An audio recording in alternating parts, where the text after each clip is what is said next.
जन सुराज के संयोजक प्रशांत किशोर ने बड़ा बयान दिया। उन्होंने कहा कि वो चुनाव नहीं लड़ेंगे। उन्होंने ये भी कहा कि उन पर काफी जिम्मेदारी है, उन्हें अपने सभी उम्मीदवारों को जिताना है और इसीलिए वो चुनाव नहीं लड़ेंगे। पार्टी के लिए काम करेंगे, उम्मीदवारों के लिए काम करेंगे। लेकिन पीके अब ये कंफर्म कर चुके हैं कि वो चुनाव नहीं लड़ेंगे। अब से पहले जब भी उनसे सवाल किया जाता था तो उनका जवाब होता था कि अगर पार्टी तय करेगी तो मैं चुनावी मैदान में जाऊंगा। लेकिन अब देखिए, जन सुराज के संयोजक प्रशांत किशोर ने बड़ा बयान दिया और कहा कि चुनाव नहीं लड़ेंगे, उन पर काफी जिम्मेदारी है, उन्हें अपने सभी उम्मीदवारों को जिताना है और इसीलिए वो चुनाव नहीं लड़ेंगे।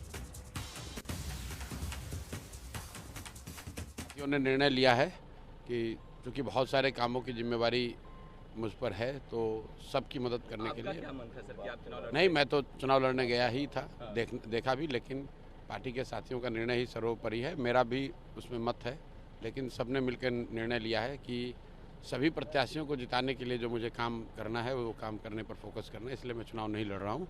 मेरे साथी वहाँ चुनाव लड़ रहे हैं, कल उनकी घोषणा होगी। और चलिए, इस बीच आपको झारखंड से एक बड़ी खबर दे दें। जेएमएम ने उम्मीदवार के नाम का ऐलान कर दिया है। सोमेश सोरेन होंगे जेएमएम के उम्मीदवार और स्वर्गीय रामदास सोरेन के बेटे हैं सोमेश। कुछ ही देर में औपचारिक घोषणा भी कर दी जाएगी पार्टी की तरफ से। और ये खबर हमने आपको पहले भी दी थी और हमने आपको बताया था कि स्वर्गीय रामदास सोरेन के बेटे सोमेश सोरेन जेएमएम की तरफ से उम्मीदवार होंगे। जानकारी इस बात की मिल रही है कि कुछ ही देर में औपचारिक घोषणा भी की जाएगी। जेएमएम ने अपने उम्मीदवार के नाम का ऐलान कर दिया है। इस वक्त की बड़ी खबर आपके सामने, सोमेश सोरेन होंगे जेएमएम की तरफ से उम्मीदवार।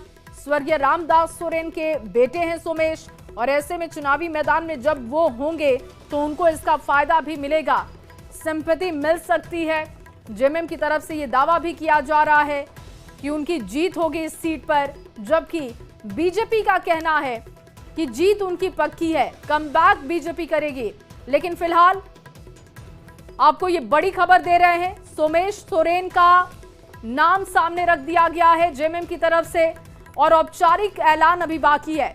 जानकारी ये मिल रही है कि कुछ ही देर में औपचारिक ऐलान किया जाएगा, लेकिन ये कंफर्म हो चुका है कि जेएमएम की तरफ से सोमेश सोरेन ही उम्मीदवार होंगे।